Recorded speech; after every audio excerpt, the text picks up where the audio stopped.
Hi, my name is David. Today we're going to do a free code camp tutorial on Redux, copy an object with object.assign. So previously we wanted to update an array as a state. Now we got to update an object. So we also have to create a copy of the object. And a common way to do this on Redux is using the object.assign. So here's an example of it. We're creating this new object that's copying. Starts off with an empty one to make a copy, and then we're adding on object 1 and object 2. And let's do it here. So let's look at what's going on.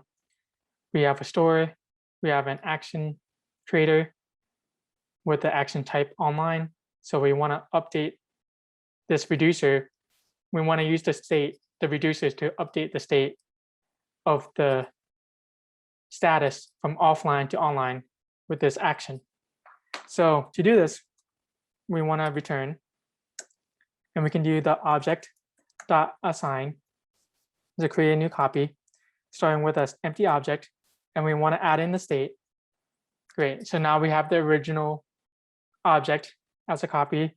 And now how do we add the second part of it? Because we want to mutate the type here.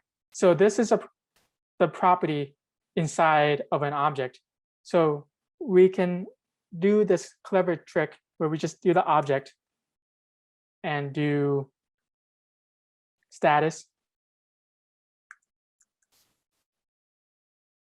as a key, and then it goes to online. So this, by having it be the object inside of it, is going to change the values of this new object. It's going to add this key and value to this new object we're having. So it's just going to change this. And that's all for this exercise. Thank you so much.